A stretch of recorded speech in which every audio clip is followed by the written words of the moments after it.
Hi guys, dude இப்போ நம்ம 2025 தீபாவளிக்கு இந்த படம் வந்து ரிலீஸ் ஆகிருக்கு. இந்த படத்தோட கதை வந்துட்டு நிறைய விமர்சனத்துக்கு உள்ளாயிருக்கு. இந்த படத்தோட கதை அப்படியே சிமிலராக சரத்குமார் இங்கே வந்துட்டு நடிச்சிருக்காருல்ல, அவரே பாட்டாளி அப்படின்ற ஒரு படத்தில் வந்துட்டு ஆக்ட் பண்ணியிருப்பாரு. அந்த படத்தோட கதை என்னன்னு பார்த்தீங்கன்னா, சரத்குமார் வந்துட்டு ஒரு பணக்காரர் தான், பட் ஆனால் ஒரு ஏழை மாதிரி அவர் அங்கே என்னன்னே தெரியாமல் வாழ வச்சுட்டு இருப்பாங்க. அங்கே வேலை பார்க்குற ஒரு பொண்ணு தான் தேவயானி. ஸோ அவங்கள வந்துட்டு கல்யாணம் பண்ணிக்க மாட்டார், பட் ஆனால் லவ் பண்ணி அவங்க ப்ரெக்னென்ட் ஆகிடுவாங்க. இந்த விஷயம் வந்துட்டு அங்கே இருக்கிற யாருக்குமே தெரியாது, மணிவண்ணன் கேரக்டருக்கு மட்டும்தான் தெரியும்.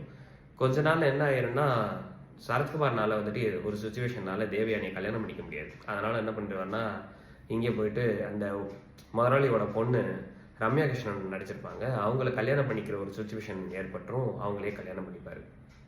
பட் ஆனால் அவங்களோட அவ்வளோவா சேர்ந்துலாம் வாழ மாட்டார். அந்த ரம்யா கிருஷ்ணன் என்னதான் இருந்தாலும் இவரோட நமக்கு கீழே வேலை பார்த்த லேபர் தானே, ஒர்க்கர் தானே அப்படின்னு பார்க்காம அவரை லவ் பண்ண ஆரம்பிப்பாங்க. பட் ஆனால் சரத்குமார் வந்துட்டு தேவயானியை கூப்பிட்டுட்டு ஹாஸ்பிட்டல் போகிறது வர்றதுமா இதெல்லாம் வந்துட்டு ஒரு நாள் ரம்யா கிருஷ்ணன் பார்த்துருவாங்க.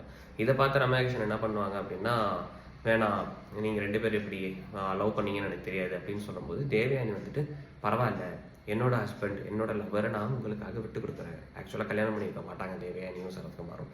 ஸோ நான் அவங்களை விட்டு கொடுக்குறேன். என்னதான் இவரோட குழந்தை என்கிட்ட இருந்தாலும், நான் பெற்றிருந்தாலுமே நீங்கள் 2 பேருமே ஹஸ்பண்ட் அண்ட் ஒய்ஃபாக வாழுங்கன்னு அப்படின்னு சொல்லி கிளைமேக்ஸாக முடிச்சிருப்பாங்க.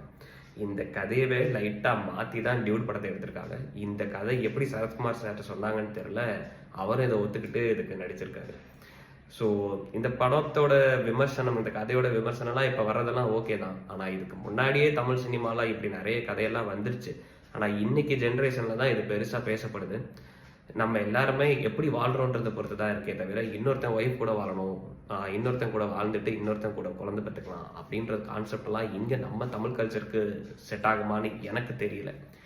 இது கரெக்டாக தவறா, இது ஓகேவா இவங்க கொண்டு போனது, ஓகேனாலும் கமெண்ட் பண்ணுங்கள், இல்லைனாலும் கமெண்ட் பண்ணுங்கள். அடுத்தடுத்த வீடியோஸில் இன்னும் சுவாரஸ்யமான தகவல்கள்லாம் பார்க்கலாம். அது வரைக்கும் பாய் பாய்.